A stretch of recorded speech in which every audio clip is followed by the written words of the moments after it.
Buenas noches a todos, gracias a todos por vuestra presencia aquí. Comienza el resumen de la jornada.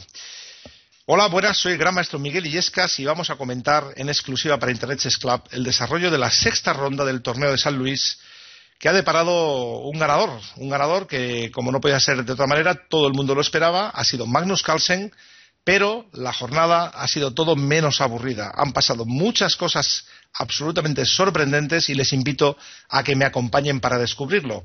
Primero tenemos la interesantísima partida que han disputado Kamsky con Nakamura. El norteamericano Hikaru Nakamura estaba obligado a ganar para amenazar el primer lugar que previsiblemente iba a ocupar Magnus Carlsen, que estaba medio punto por delante. Nakamura tenía que ganar y esperar que Carlsen no ganara. Así pues ha planteado la Najdorf y tras unas pocas jugadas hemos entrado de lleno en una de las líneas más agresivas de esta defensa siciliana. Y muy pronto se han empezado a descubrir cosas interesantes. Kamsky ha empezado primero a pensar, ha jugado alfil C4. Actualmente la jugada de moda es dama F3 con idea en enroque largo.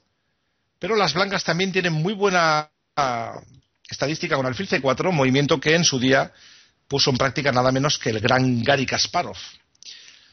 Ha seguido la partida con dama B6 y aquí, en lugar de enroque corto, que en su día hizo Kasparov entregando el peón de B2, Gata Kamsky ha jugado alfil B3 mucho más sólida, un movimiento que tenía algún precedente también. Se basa en que si las negras toman caballo por E4 y ganan el peón, quedan muy atrás en el desarrollo, y después de dama E2, yo diría que la posición blanca ofrece una tremenda compensación, enroque C3 por ejemplo, y luego ya el ataque con H4, seguido seguramente del enroque largo, y las blancas tienen una compensación fabulosa por el peón. Así pues, Nakamura ha contestado con caballo C6, jugada que, por cierto, habíamos visto en alguna partida de alto nivel. Y después de los cambios, en el movimiento 14º, Kamsky se ha enrocado, lo cual supone una novedad respecto a dama E2, que era lo que se había visto con anterioridad. Una novedad muy interesante, puesto que acelera el desarrollo, prepara ya el avance de 5, y nos ha sorprendido muchísimo ver que Nakamura ha contestado al toque, por supuesto no con caballo por E4, que perdería material por alfil de 5, ¿verdad? La captura de C6 sería con jaque, con lo cual no hay posibilidad de jugada intermedia caballo C3, pero Naka ha jugado rápido G4, encajaba perfectamente con su estrategia para la partida de hoy, jugar a ganar, ataca el enroque de Kamsky, y desde luego aquí ya yo diría que ambos jugadores estaban, o al menos seguro que Kamsky estaba fuera de su preparación. Por eso ha sido sorprendente cuando Gata Kamsky ha empezado a jugar rápido a partir de este momento. H4 sería natural, pero las negras con caballo H5 pueden incomodar bastante el bloqueador y obtener un ataque interesante al rey. Y entonces Kamsky ha tomado rápidamente G4 y es Nakamura el que poco a poco ha tenido que ir pensando a partir de este momento. Parece que se abre el enroque blanco, y es verdad, pero no es menos cierto que el rey negro sigue en el centro, y ahí será objeto de un acoso importante por parte de las fuerzas enemigas. Nakamura recuperó el peón y empezó a maniobrar, pero con muy buen criterio y jugando muy rápido, con gran confianza en sí mismo. Gata Kamsky siguió haciendo jugadas naturales. El movimiento caballo de 5 fija al rey enemigo en el centro. Y aquí estuvo pensando un rato Nakamura, yo adiviné su jugada por eliminación. Dije, bueno, la posición negra es peor. Pues por tanto, ya que es peor, por lo menos cómete un peón. Será peor con peón de más. Así fue como siguió el juego. Poco después siguió Kamsky con la estrategia de abrir el centro, atacando al rey enemigo. La partida alcanzó el punto culminante cuando los alfiles blancos empiezan a barrer la zona próxima al rey enemigo. La situación de Nakamura se vuelve muy muy delicada, pero parece que el americano encuentra un recurso, un fortísimo alfil en E6 que le va a permitir resistir contra viento y marea el ataque del ejército enemigo. El caballo blanco, menudo caballo, se instala en E7 y es un auténtico monstruo que priva al rey negro de la posibilidad de cualquier enroque y además dificulta enormemente la entrada en juego sobre todo de la torre de rey de Nakamura. El norteamericano ha encontrado el modo de seguir vivo en la partida, primero eliminando el alfil enemigo, gana un tiempo para dar el jaque y poco después ha puesto su torre en juego. La partida ha seguido con movimientos más o menos naturales por ambos bandos y aquí se ha visto que el caballo había llegado para quedarse. La situación de Nakamura era muy difícil con esa torre que parece que no va a poder participar. Las blancas están a punto de meter su torre de B1 en juego. Con una jugada como torre de 1 esto va a provocar el colapso de la posición de las negras, que juegan prácticamente con torre de menos, y por eso Nakamura ha jugado rey de 7, porque no tiene otra, necesita intentar llevar su rey a un lugar seguro, y aquí tenía mucha lógica el movimiento torre C1, cortando el paso del rey al refugio y dejando a las negras en una situación francamente muy difícil, pero para sorpresa de todo el mundo, Kamsky ha seguido jugando a toda velocidad, no solamente las jugadas lógicas, sino también algunas difíciles como esta. Y ha jugado torre de 1. Quizá pensaba el americano que tenía ya el trabajo hecho, o quizá sencillamente no soportaba ya el estrés de esta última ronda y quería jugar a gran velocidad para terminar lo antes posible. Recordemos que Kamsky ha tenido un torneo francamente malo. Y aquí Naka ha acertado con la jugada torre de 8. De pronto el rey negro amenaza esconderse en cualquiera de los dos sectores, coordinar sus torres. Kamsky ha jugado dama G3, una jugada que parece muy acertada, ¿no? Cortando el acceso del rey a su refugio y al mismo tiempo dificultando que pueda esconderse por el otro sector, por el jaque en G8. Pero precisamente eso es lo que ha hecho Nakamura, rey E8. Y ahora se pone de manifiesto que todas las piezas negras están muy bien colocadas. El único es su rey, el único problema.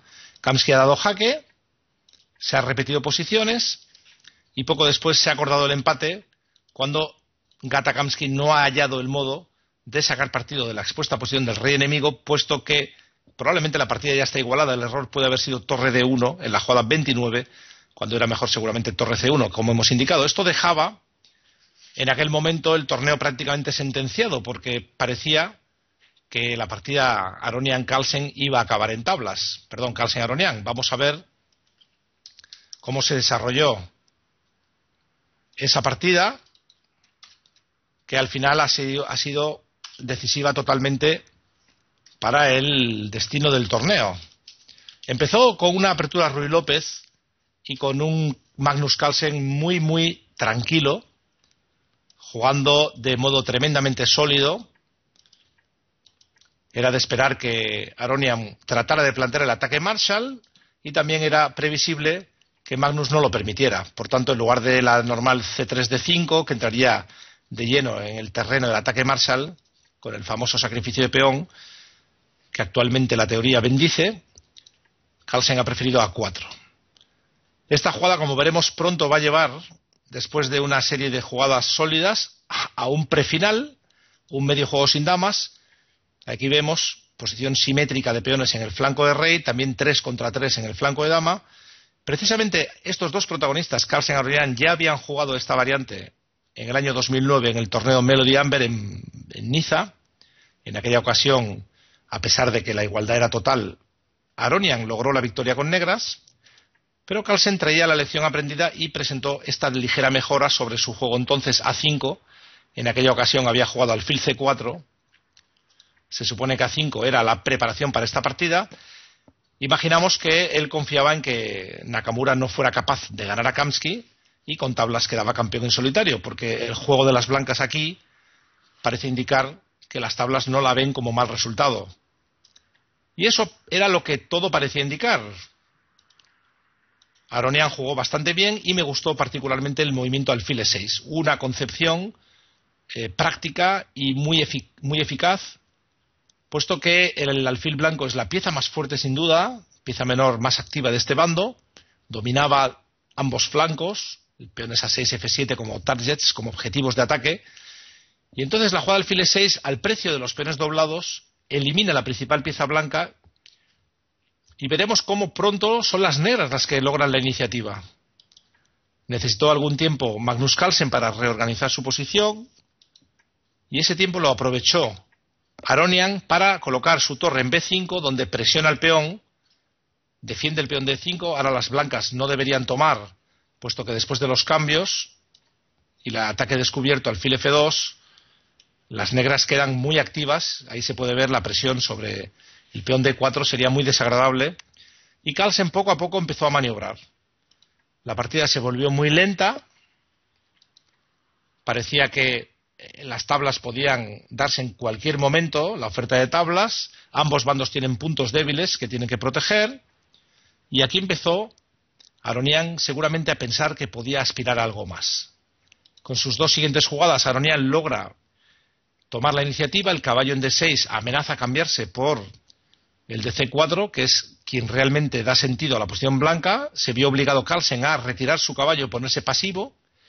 Y aquí realmente la posición negra es cómoda, incluso me atrevería a decir ligeramente favorable. Y una jugada normal habría sido rey F7, tratando de mejorar la posición del rey.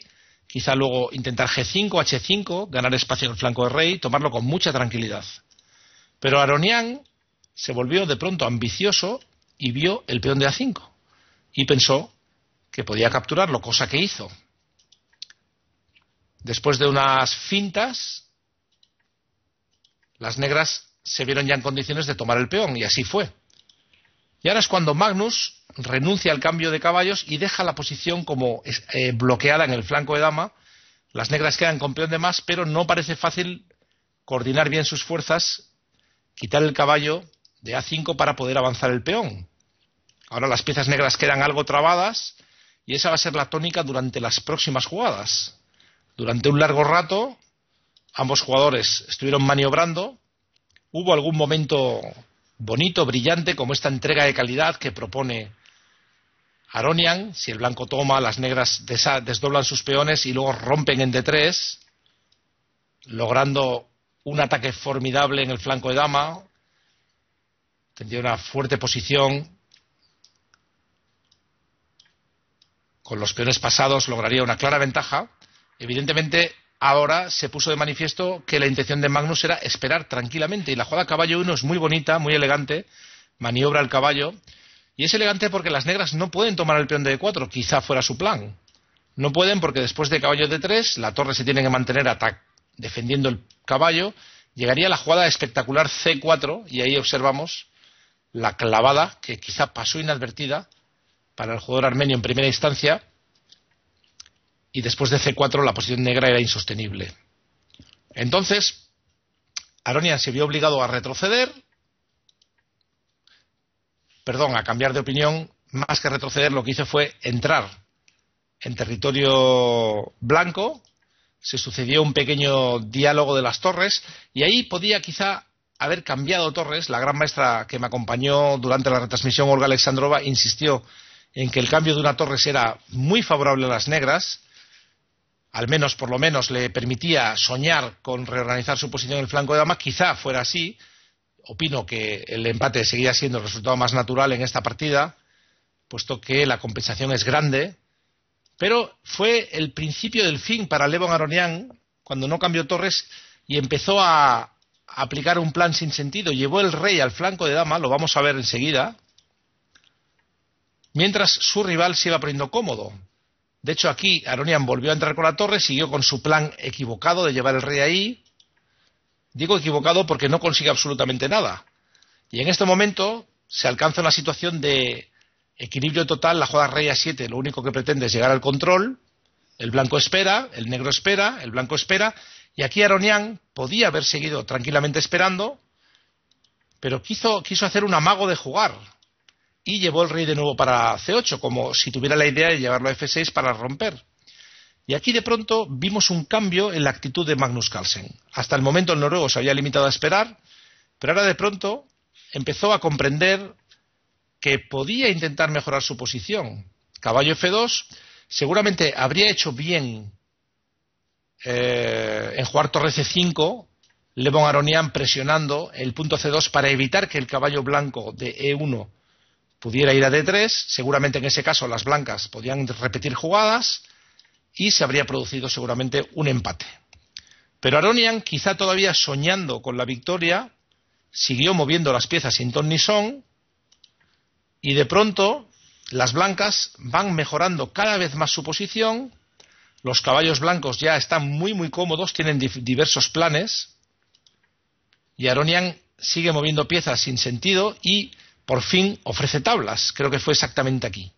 En la jugada 47 las negras movieron rey b7, ofrecieron tablas. Aquí sucedió algo divertido porque en la retransmisión en directo yo había pronosticado que justo en este momento Aronian iba a ofrecer tablas, como así fue. Y entonces Olga y yo tuvimos un momento ahí muy interesante discutiendo qué haría Carlsen.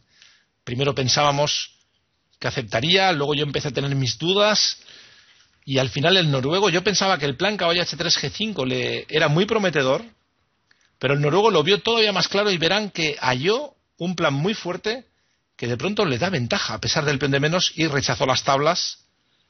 Un golpe psicológico demoledor para Aronian, el empate le daba el título y el primer puesto en solitario a Magnus Carlsen, pero parece como que quiso darle una lección a su rival o sencillamente vio un buen plan y lo puso en práctica, o una mezcla de todas esas cosas. Lo cierto es que Levon pronto colapsó, la posición es difícil, el plan es llevar el caballo a c4. Ahí vemos cómo, una vez que... Pero es que además jugó muy bien. Torre a1, una profilaxis que veremos luego, que tiene una importante utilidad.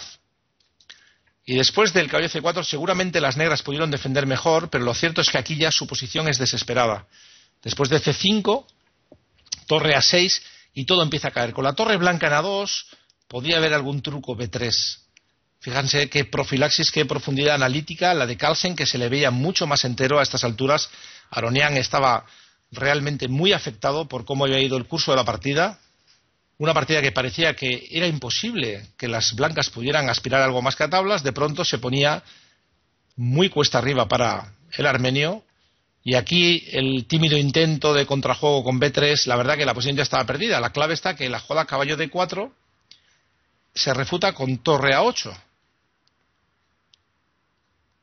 Las negras pueden intentar mantener el equilibrio material, pero es solo un espejismo, porque, como puede verse, el caballo queda atrapado en el rincón. Las negras, la torre llegaría justo al rescate, pero veremos cómo eso no bastará para salvar la partida.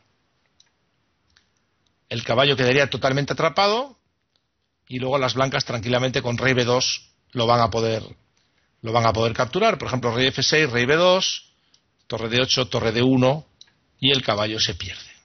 Este era el triste destino que esperaba a Levon Aronian. Prefirió jugarse el todo por el todo, hizo b3, pero después de torre c6, bc2, la cosa era cuestión de técnica.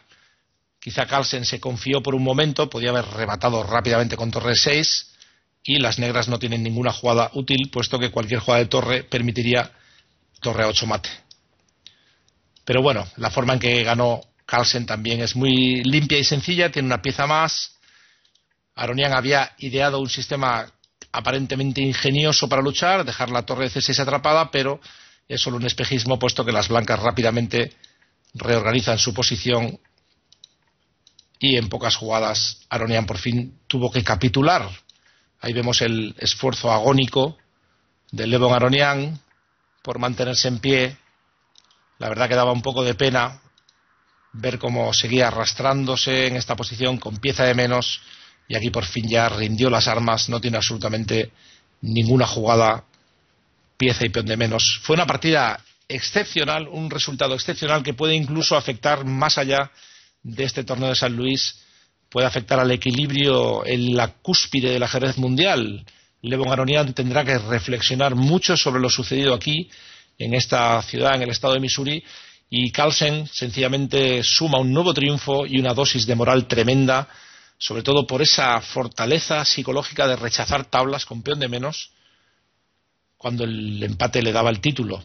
Así ha sido el desarrollo de este torneo, así se lo hemos contado aquí en Internet Chess Club. Ha sido un placer disfrutar de estas apasionantes jornadas de ajedrez con todos los amigos. Les animo a que nos acompañen en los próximos eventos, no se lo pierdan. En noviembre el Campeonato del Mundo, Anand Carlsen. ¿Quién ganará? Eso lo veremos pronto aquí en ICC. Hasta siempre, amigos. Gracias.